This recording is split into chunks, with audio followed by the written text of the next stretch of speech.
Hello everyone, welcome to learn to spread channel. कैसे हैं आप सभी लोग? होप सो आप सभी लोग बहुत अच्छे होंगे और बहुत अच्छी तरीके से अपनी तैयारी कर रहे होंगे और अपनी लाइफ में बहुत अच्छी तरीके से आगे बढ़ रहे होंगे।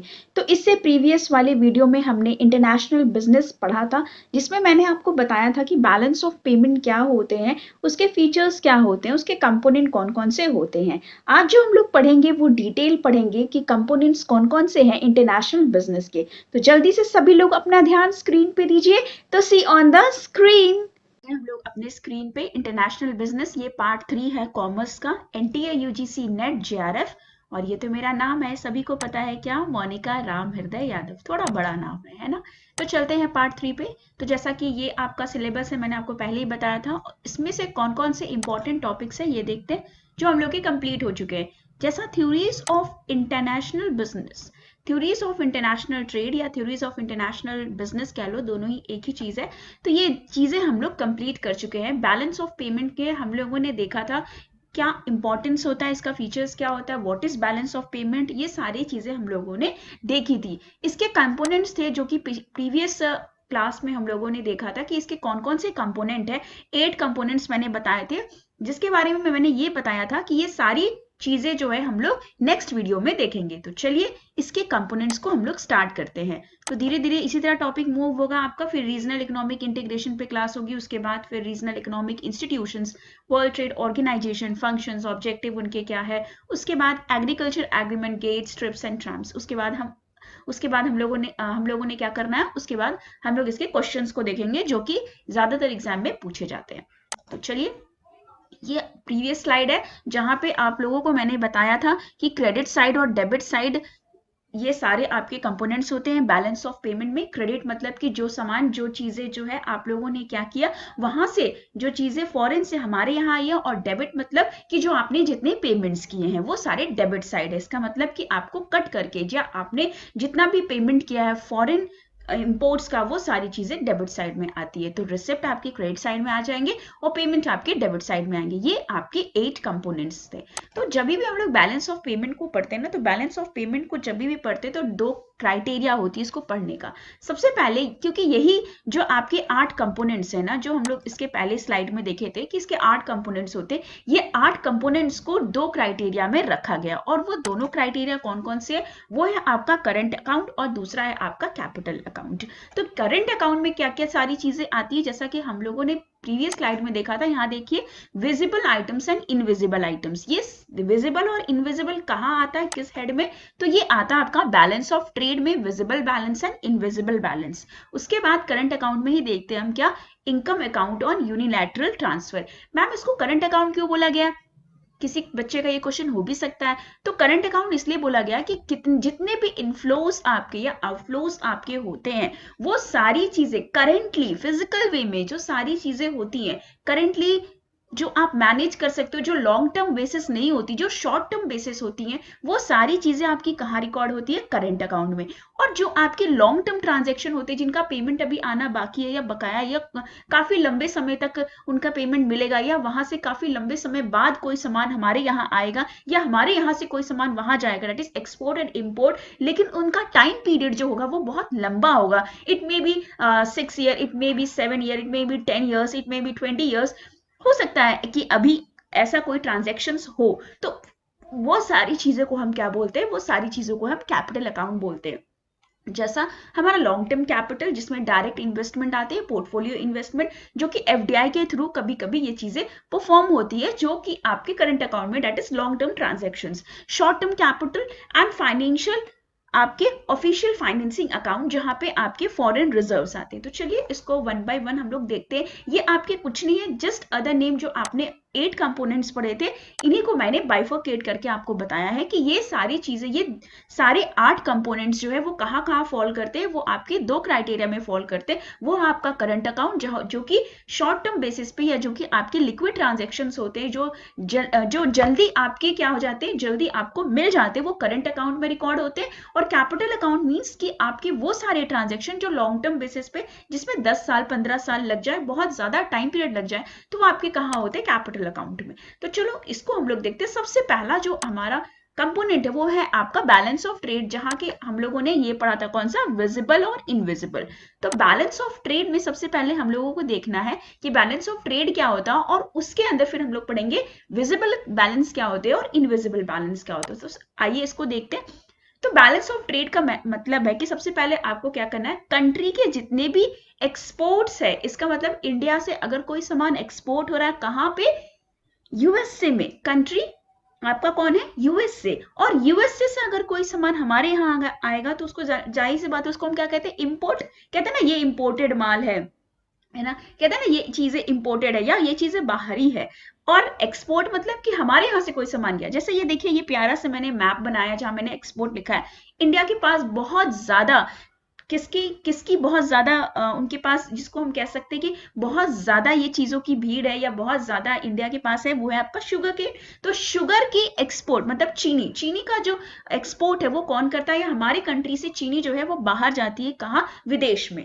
तो वो क्या हो जाएगा विदेश के लिए। अब विदेश के वे से आप देखेंगे, फॉरेन के वे से देखेंगे तो वो क्या हो जाएगी, इंपोर्टेड। कहेंगे ना ये इंडिया का इंपोर्टेड माल है, क्यों, क्योंकि वो आप उनके पॉइंट ऑफ व्यू से देख रहे हैं। लेकिन हमारे पॉइंट ऑफ व्यू से आप क्या देखोगे, इंडिया के पॉइंट ऑफ व्यू से, कि हमारे यहाँ से सामान गया है, इसका मतलब कि चीनी गई हमारे यहाँ से, तो हम क्या कर रहे हैं, एक्सपोर्ट कर रहे हैं। मतलब कि ये चीजें यहाँ से एक्सक्लूड हो रही, एक्सपोर्ट से समझ लेना, एक्सक्लूड मतलब यहाँ से कट करके उनके यहाँ क्या हो जा रही है, उनके यहाँ ये चीजें क्रेडिटेड हो जा रही है, ठीक है, या पहुंच जा रही है। तो चलिए, हम इंपोर्ट या एक्सपोर्ट क्यों करते हैं, जाहिर सी बात है हम बेनिफिट उठाना चाहते हैं। अगर हमारे यहाँ कोई चीज नहीं है तो हम क्या करते हैं, हम वहां से मंगवाते हैं। और अगर हमारे यहाँ वो चीजें ज्यादा है तो हम क्या करते हैं, बाहर फॉरेन कंट्री को क्या करते हैं, एक्सपोर्ट कर देते हैं। तो सेम यही चीज लिखा हुआ है, bringing goods and services from another country to the home country. इसका मतलब कहीं से भी, किसी भी कंट्री से अगर हम कोई सामान ले आते हैं अपनी कंट्री में, इंडिया में, तो दैट इज कॉल्ड इंपोर्ट।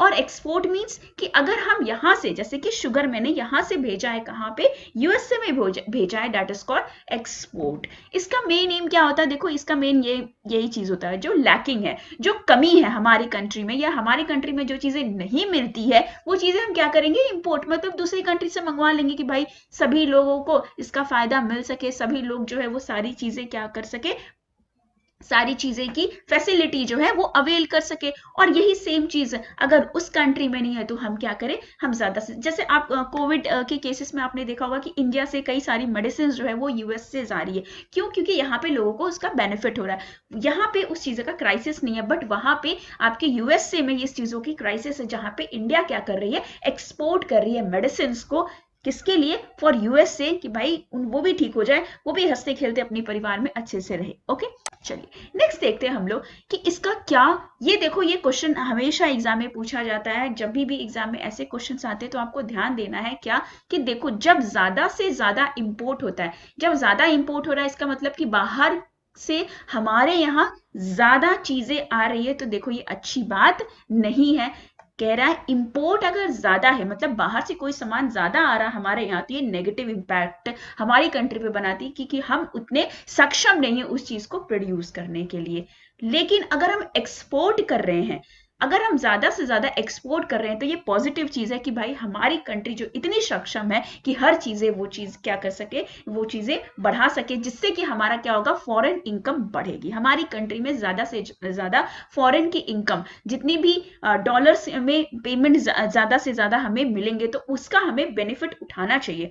तो ये चीजें क्या हो जाएगी, डोमेस्टिक इकोनॉमी को इसका क्या होगा, इसका फायदा होगा। अगर हम ज्यादा से ज्यादा अपना सामान क्या है, बाहर भेज रहे, तो अपनी कंट्री का नाम होगा कि नहीं होगा, हो ना। तो ये चीजें क्या हो जाएगी, पॉजिटिव। नेक्स्ट हम देखते हैं, देखो ये हमेशा ये चीजें आप ध्यान देना, ये एग्जाम में पूछा जाता है। चलिए नेक्स्ट चीजें हम लोग देखते हैं कि इनविजिबल ट्रेड और आपका विजिबल और इनविजिबल ट्रेड क्या होता है। जैसे जो हम लोग बैलेंस ऑफ पेमेंट के बाइफर्केशन पढ़े थे, तो विजिबल मतलब जाहिर सी बात है, विजिबल मतलब कि जो आप देख सकते हैं, इनविजिबल भाई छूमंतर हो जाना, इसका मतलब वो हमें दिखाई नहीं देता, बट वो चीजें एग्जिस्ट करती। जैसे कोई सर्विस हुआ, जैसे ये देखो ये मोटा सा आदमी और ये इसके साथ इसकी ब्यूटीफुल वाइफ है ना, तो इसकी ब्यूटीफुल वाइफ साथ में जा रहे हैं टूरिज्म, कहीं घूमने जा रहे होंगे, मान लो यूएस से जा रहे हैं, या आपके स्विट्जरलैंड जा रहे हैं, कहीं पर भी जा रहे हैं, या मालदीव्स जा रहे हैं, कहीं पर भी जा रहे हैं, तो ये टूरिज्म की जो सर्विस प्रोवाइड हो रही है, तो ये ऐसी सर्विसेज क्या होती है जो हमें दिखाई नहीं देती, तो ये सारी सर्विसेज क्या हो जाएंगे, इनविजिबल ट्रेड। और विजिबल, ये देखो एक सुंदर सी लड़की है जो आपका केले का बंच लेकर के बैठी है, तो केला तो दिखाई दे रहा है आपको, तो दैट इज कॉल्ड विजिबल। तो इसका मतलब कि जो भी सारी चीजें हमें दिखाई देती है फिजिकल, जिनका एग्जिस्टेंस होता है, वो सारी विजिबल ट्रेड में आती है। और इनविजिबल चीजें वो होती हैं जो कि हमें दिखाई नहीं देती बट वो सर्विसेज एग्जिस्ट करती है। जैसे माइक्रोसॉफ्ट ऑफिस क्या है, आप उसमें घुस करके देखोगे उसको कि भाई माइक्रोसॉफ्ट ऑफिस में क्या है, क्या चीजें हैं, नहीं, ये सारी चीजें सिस्टमैटिक है, टेक्नोलॉजिकल वे से है जो चलती है। यहाँ पे देखो आपके एक्सेल है, आपके आउटलुक है, वर्ड है, पावर पॉइंट है, ये सारी चीजें इनकी सर्विसेज है कि किस तरह से ये वर्क करती है। तो आप क्या इसके अंदर घुस के देखोगे? नो, यू कैन नॉट, है ना, आप ऐसा चीजें नहीं कर सकते। तो दीज आर कॉल्ड आपके इनविजिबल ट्रेड। नेक्स्ट चलते हैं हम लोग आपके यूनिलैटरल ट्रांजैक्शन के। ये हमारा कौन सा कंपोनेंट है, थर्ड कंपोनेंट। यूनिलैटरल ट्रांसफर का मतलब होता है transfer with no quid pro quo. अब इसका क्या मतलब, इसका मतलब ये होता है, देखो यूनी का मतलब आपको पहले ही भी मैंने बताया था, यूनी मतलब कि एक सिंगल तरफ से अगर आप कोई ट्रांजैक्शन कर रहे हैं बिना ये उम्मीद लगाए हुए कि हमें वहां से कोई चीज रिटर्न नहीं मिल रही है। नो क्वेड प्रो का मतलब ये एक लैटिन वर्ड है, इसका मतलब कि कोई चीज आपको रिटर्न में नहीं मिलेगी। कहने का मतलब है कि अगर आपने किसी को सामान दिया तो जरूरी नहीं है कि वहां से आपको पैसे भी मिले। ओके, तो समथिंग इन रिटर्न यहाँ पे नहीं होगा। और ये कहा था आप लोगों ने ये लॉ में भी पढ़ा था, ये कहा था क्वाड प्रो क्रो, ये था आपका कंसिडरेशन में। यस, तो चलिए वो तो हम लोग बहरहाल बाद में देखेंगे जब हम लोग मर्केंटाइल लॉ पढ़ेंगे। Some of these transfers are made by the, ये कौन कौन करते हैं, जैसे प्राइवेट पर्सन करते हैं, इंस्टीट्यूशन करते हैं, कभी गवर्नमेंट भी करती है, कोई प्राइवेट यूनिलैटरल ट्रांसफर जैसे चैरिटेबल, एजुकेशनल, मिशनरी। इनका भाई क्या पर्पस रहता है कि हम नहीं चाहते, अगर हम किसी को पैसे दे रहे हैं, कोई गरीब है या उसकी हेल्प कर रहे हैं, तो हम ये नहीं चाहते कि बदले में, या हम ये नहीं सोचते कि वो भी मेरा बदले में हेल्प करेगा। Is it? क्या आप ऐसा सोचते, किसी भी गरीब का आपने मदद कर दिया और आप सोचते कि भाई आज मैं उसका मदद कर रहा हूँ, आज मुझे 10 रुपया दूं, कल वो मुझे 20 रुपया देगा? ऐसा तो नहीं होगा ना, नो। क्यों? क्योंकि ये क्या है, ये आपका एक इमोशन उनकी तरफ होता है कि yes I should help that person, क्योंकि वो इस समय उसकी कंडीशन जो है अच्छी नहीं है, सो आई शुड हेल्प, मुझे कुछ ना कुछ उसे देना चाहिए ताकि वो भी हमारी तरह एक नॉर्मल जिंदगी जी सके। कोई भी हो, it can be any person, आपके हो सकते हैं, ओल्ड एज हो सकता है या कोई चाइल्ड हो सकता है, it can be any person. तो जहाँ पे आपका खुद का कोई स्वार्थ ना हो कि मुझे कोई चीज रिटर्न में मिलेगी, उसे हम कहते हैं यूनिलैटरल। खुद का कोई स्वार्थ ना हो, सिर्फ एक तरफा कोई ट्रांजैक्शन हो, इसको बोलते हैं ना एक तरफा प्यार। दूसरी तरफ से अभी आपको कुछ भी नहीं मिला, इसका मतलब दूसरी तरफ से आपको कोई भी अप्रूवल नहीं मिला, तो that is called unilateral transfer. आपने अपना काम कर दिया, बाकी वाला पता नहीं भाई, बाकी आपको वो हाँ बोले ना बोले, चलिए, it was part of joke. अब ये सारी चीजें जो हम लोगों ने पढ़ी, ये सारी चीजें आपकी कहाँ पे थी, ये सारी चीजें आपकी थी करंट अकाउंट में। ठीक है, करंट अकाउंट में हमने देखा balance of trade, income statement आपको अच्छे से पता है, प्रॉफिट एंड लॉस होते हैं। और आपका जो लास्ट वाली चीजें है, इसमें जो लास्ट वाली चीजें मुझे बतानी थी वो आपका था third, that is unilateral transfer, जो अभी हम लोगों ने देखा, जहां एक तरफा प्यार होता है और दूसरी तरफ से कोई रिस्पॉन्ड नहीं आता। ठीक है, तो नेक्स्ट देखते हैं हम लोग। नेक्स्ट है हमारा कैपिटल रिसिप्ट, जो आपके कैपिटल अकाउंट में आते हैं। तो मैंने कैपिटल मतलब आपको बताया था, कैपिटल मतलब कोई भी ऐसी चीजें जो लॉन्ग टर्म, मतलब शॉर्ट में आपको वो चीजें ना मिली, इसका मतलब कि जल्दी से उसका पेमेंट हमें, या जल्दी से वो रिसिप्ट हमें ना मिली हो, वो चीजें 10 साल, 15 साल, 20 साल के बाद आपको वहां से रिस्पॉन्ड मिले, या आपको वहां से कोई रिसिप्ट या पेमेंट मिले। तो चलिए, कैपिटल रिसिप्ट का मतलब क्या होता है, जैसे कि market loans, external loans, small savings, government provident funds आपके होते हैं, accretions of various deposit account, depreciation and reserve firm for various departments like railway. अब यहाँ पे देखो मैंने सुंदर सा पिक्चर बनाया, ये सारी चीजें क्या, कभी आप पैसे लेते हो किससे, एजुकेशन लोन लेते हो, कभी हो सकता है कि 10 साल के लिए लो या 15 साल के लिए लो, हाउस लोन लेते हो, कहीं बाहर जा रहे हो उसके लिए कोई लोन लेते हो। फिर आपका ये देखो ये पिगी बैग है, पिगी बैग में आप क्या करते हो कि आप चीजें कलेक्ट करते जाते हो, फिर उसको कभी तोड़ भी देते हो, बोलते हो अब यार बहुत पैसे इकट्ठे हो गए, अब हम क्या करेंगे, इसकी कोई सामान आप ले लेते हो। सपोज मान लो कि आप उतने ज्यादा रिच नहीं हो, तो आप पिगी बैग में 2-2 रुपए 3-3 रुपए डालते जाते हो, कि एक होलसम जब आपके पास पैसे कलेक्ट हो जाए तो आप उससे कोई ऐसी चीज लो जो कि जरूरत हो। जैसे मान लो आपके घर में फ्रिज ना हो तो आप फ्रिज ले लो, या मान लो आपके घर में कूलर ना हो या वो आप ले लो। जो भी आप एक्स्ट्रा अपना एफर्ट लगाते हो वो 2-3 रुपए जोड़ करके आपका जब आप एक लमसम अमाउंट बनाते हो, क्योंकि आपको पता है कि छोटे छोटे टुकड़े से ये कभी बड़ा टुकड़ा बनता है ना, तो उसको हम कहते हैं कैपिटल रिसिप्ट। जब आप छोटे छोटे अमाउंट को जोड़ करके क्या करते हो, एक बड़ा अमाउंट तैयार करते हो ताकि आप कोई चीज ले सको। तो जैसे आपके हो गए market loans, external loans, small savings जब आप करते हो, और ये आपका क्या है, बैंगल्स है। इसका मतलब बैंगल्स आपके वही सोने के, जब आप सोना रख करके पैसे लेते हो, दैट इज कॉल्ड आपकी कैपिटल रिसिप्ट। ये दो तरह के होते हैं, डेप्ट रिसिप्ट होते हैं और नॉन डेप्ट रिसिप्ट होती है। डेप्ट रिसिप्ट मतलब कि जब आप गवर्नमेंट को रीपे करोगे, गवर्नमेंट को पेमेंट करोगे इंटरेस्ट के साथ, सूद समेत आप क्या करोगे, गवर्नमेंट को पे करोगे। कोई भी ऐसा डेप्ट इंस्ट्रूमेंट, इसका मतलब कोई भी उधार अगर आप गवर्नमेंटल वे से ले तो वो सारी चीजें आपके डेप्ट रिसिप्ट में आएंगी। और नॉन डेप्ट आपको अच्छे से पता है, नॉन डेप्ट मतलब कि जो गवर्नमेंट के हिस्से में नहीं आती, which come to the government by sale of some assets. जैसे आपके देखते हो ना, बोली लगती है 10 ये मकान जो है 10 लाख 1, 10 लाख 2, 10 लाख 3, 10 करोड़, 1 करोड़, 3 4 करोड़, इस तरह की जब आप बोली लगती है तो वो आपके नॉन डेप्ट रिसिप्ट होते हैं। Most of the capital receipt of the government are a डेप्ट रिसिप्ट। जितने भी ज्यादा गवर्नमेंट रिसिप्ट होते हैं वो सारे डेप्ट रिसिप्ट होते हैं, बहुत ही कम ऐसे होते हैं जो नॉन डेप्ट होते हैं। ठीक है, नेक्स्ट चलते हैं हम लोग अपने कैपिटल पेमेंट्स पे। तो कैपिटल पेमेंट्स क्या होते हैं, जैसे आप देखो ना, ये सुंदर सी लड़की है, ये क्या कर रही है, ये बेचारी, इसको जो है ना शॉपिंग करने का बहुत शौक है। तो ये बोले कि भाई कार्ड दो पापा, कार्ड दे दो, मैं क्या हूँ शॉपिंग करूंगी। तो जब लमसम अमाउंट, लड़कियों के शौक होते हैं भाई कि शॉपिंग वॉपिंग भी थोड़ा कर लिया जाए। तो आप जानते हो कि लड़कियां जब लेने जाती है 2,000 की चीजें तो ले आती है, 5,000 की चीजें लेने जाती हैं, अगर 5,000 की चीजें तो ले आती है 10,000 की चीजें। तो what is this, this is called capital expenditure. जब आप पे करते हैं कोई ऐसी चीज, ये तो मैंने छोटा सा एग्जाम्पल लिया किसी बड़े एसेट्स को परचेज करने के लिए, ये तो मैंने एक छोटा सा एग्जाम्पल क्लोथ्स को लिया। तो जैसे मान लो कि परचेज ऑफ, हो सकता है कि फर्नीचर्स हो सकता है कि आपके fridge, AC, cooler, anything anything, जो भी आप अमाउंट पे करते हो किसके लिए, परचेज ऑफ एसेट्स के लिए। Redemption of share capital and debentures, फिर repayment of long drawing by the proprietor, premium paid on the purchase of the assets and payment of the goodwill। क्या ये सारे जो है बड़े अमाउंट है। जब आप किसी बड़े अमाउंट का पेमेंट क्या कर रहे हो, कैपिटल पेमेंट कर रहे हो कि भाई मैं आपको इसका पैसा दे रहा हूं और आप मुझे क्या दे दो, आप वो चीज मुझे दे दो। तो ये सारे क्या होते हैं, नॉन रिकरिंग होते हैं, non recurring payment. It is not recurring payment, याद रखना, ये सारे नॉन रिकरिंग पेमेंट होते हैं और ये पार्ट होते हैं किसके, कैपिटल एक्सपेंडिचर के। ये सारे लॉन्ग टर्म बेसिस पे आपको फायदा देंगे ही देंगे। चलिए, यही थे सारे आपके capital, current account and capital account के और सारे आपके कंपोनेंट्स पे। अब हम लोग जो नेक्स्ट क्लास में पढ़ेंगे वो पढ़ेंगे इसके क्या, कि इसमें और इफेक्ट क्या होते हैं। जैसे मैंने आपको यहाँ पे इफेक्ट पढ़ाया ना, ये इफेक्ट आपको पढ़ाया, उसी तरह मैं आपको कैपिटल अकाउंट का भी इफेक्ट बताऊंगी, जहां पे आपका इक्विलिब्रियम, डेफिसिट, एक्सेस, सरप्लस, ये सारी चीजें आएंगी।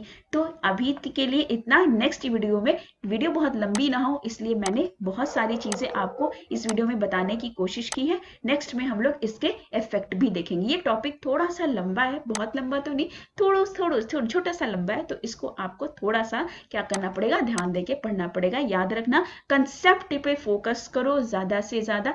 ये आपको पूरी थ्योरी बस आपको कंसेप्चुअल वे से समझनी, जितना आपका कंसेप्चुअल नॉलेज अच्छा होगा उतना ही आप इस चीजों को ग्रैप्स कर पाओगे, उतना ही आप चीजों को रिटेन कर। My dear students, my dear viewers, देखा आप सभी ने कितना इजी है आपका बैलेंस ऑफ पेमेंट के कंपोनेंट्स। उसके 8 कंपोनेंट्स मैंने आपको बताए कि कौन कौन से कंपोनेंट होते हैं, वो आपके करंट अकाउंट के ले लो या आपके कैपिटल अकाउंट के ले लो। सभी कंपोनेंट्स को आपको डिटेल में अपने स्लाइड से पढ़ना है। पीडीएफ मैं आपको टेलीग्राम लिंक पे दे दूंगी और टेलीग्राम लिंक जो है वो डिस्क्रिप्शन में नीचे दिया हुआ है, आप सभी लोग जाकर के वहां पे ज्वाइन कर लीजिए। सारी पीडीएफ जो मैंने अभी तक पढ़ाए हैं, भले वो टीचिंग एप्टीट्यूड के जो पेपर 1 का है या आपका इंटरनेशनल बिजनेस है, वो सारी चीज का डिटेल में पीडीएफ मैंने टेलीग्राम पे शेयर किया है। वहां से जाकर के आप उसको वहां से पढ़ाई कर सकते हो, तो बहुत अच्छी तरीके से आप सारी चीज को कवर कर पाए। अगर आपको वीडियो अच्छी लगती है तो जरूर से सभी लोग यार लाइक करो, सब्सक्राइब करो, फॉलो और फॉरवर्ड करो, ताकि और अच्छे ऐसे वीडियोस मैं आपके लिए ले आऊं और अपने प्रीशियस कमेंट भी दिया करो। जब आप कमेंट करते हो तो मुझे बहुत अच्छा लगता है कि आप सारे लोगों ने कमेंट किया, आप सारे लोगों ने इम्प्रूवमेंट के लिए या किसी ने कहा है बहुत अच्छा है, उन सभी लोगों को मैं थैंक यू बोलना चाहती हूँ कि आप सभी लोगों ने अपने अपने टाइम निकाल करके आप लोगों ने कमेंट किया। मैं चाहती हूँ कि आप इसी तरह कमेंट करो। कोई भी इम्प्रूवमेंट हो तो आप मुझे ज़रूर से कमेंट्स में बताओ, अपने अच्छे फीडबैक्स दो और अगर कुछ और एडिशन मुझे करना चाहिए तो उसके बारे में भी आप अपना सुझाव दे सकते हो। तो जल्दी से सभी लोग चैनल को सब्सक्राइब कर दो, लाइक कर दो, फॉलो और फॉरवर्ड कर दो और लास्ट में मैं एक और चीज़ आपसे और बोलूँगी कि बेल आइकन भी दबा दो, क्योंकि बेल आइकन आप दबाते हो तो आपको नोटिफिकेशन मिलती है जब भी मैं कोई वीडियो डालती हूँ। और लास्ट में हमेशा कहती हूँ कि लाइफ का एक रूल है, कभी भी दुखी मत रहा करो, हर समय अपने चेहरे पे एक खिलखिलाती हंसी रखा करो। और वो खिलखिलाती हंसी कैसी होनी चाहिए? Keep smiling always.